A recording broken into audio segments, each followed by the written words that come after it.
आज हम लोग ध्वनि के अपवर्तन के बारे में पढ़ेंगे और इसमें सबसे मज़ेदार टॉपिक ये है कि आपने सुना होगा या महसूस भी किया होगा कि रात्रि के समय जो है कोई ध्वनि ज़्यादा सुनाई देता है, लेकिन दिन के समय अगर कोई ध्वनि निकलता है तो वहीं पे सुनाई देता है जहाँ पे ध्वनि निकल रहा हो।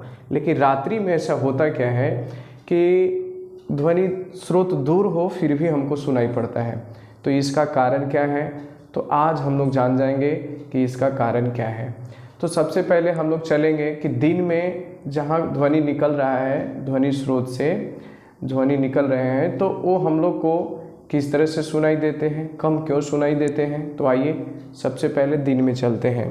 तो दिन में होता क्या है कि पृथ्वी के सतह के जो हवा के परतें होती हैं ना, वो गर्म होती है, यानी कि ऊपर परत की अपेक्षा नीचे वाला परत क्या होता है, गर्म होता है। और गर्म होने के कारण क्या हो जाता है, ये विरल माध्यम, और नीचे वाला परत गर्म हो जाता है और ऊपर हवा का परत क्या हो जाता है, ठंडा। तो ठंडा जो हवा का परत होता है उसको बोलते हैं संघन।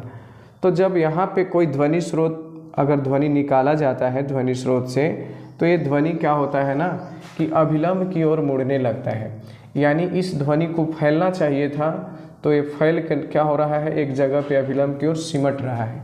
इसके कारण क्या होता है कि जो दिन में जो ध्वनि निकलता है ना, वो दूर तक नहीं फैल पाता, यानी अभिलंब की ओर मुड़ जाता है। इसके कारण जो दिन में ध्वनि जहाँ पे निकलता है जिस स्रोत से, वहीं पे ज़्यादा सुनाई देता है, दूर तक नहीं सुनाई दे पाता। तो अब हम लोग चलते हैं रात्रि में कि रात्रि में क्यों ध्वनि ज़्यादा सुनाई पड़ता है, दूर भी हो फिर भी सुनाई देता है, और जहाँ ध्वनि निकल रहा वहाँ तो सुनाई देता ही है। तो आइए, रात्रि के समय होता क्या है कि हवा के जो नीचे वाला जो परत होता है ऊपर की अपेक्षा ठंडा हो जाता है, यानी कि ऊपर वाला परत गर्म हो जाता है और नीचे वाला हो जाता है ठंडा। तो ठंडा होने वाला नीचे परत संघन हो जाता है, ऊपर वाला विरल।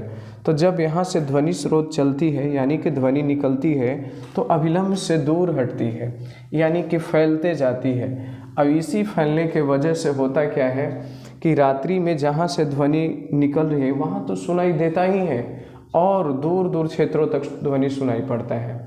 तो यही कारण है कि रात में ध्वनि जो है ज़्यादा सुनाई देता है और दिन में ध्वनि कम सुनाई पड़ता है। तो कहने का मतलब इस तरह से हम इसको समझ चुके हैं। धन्यवाद।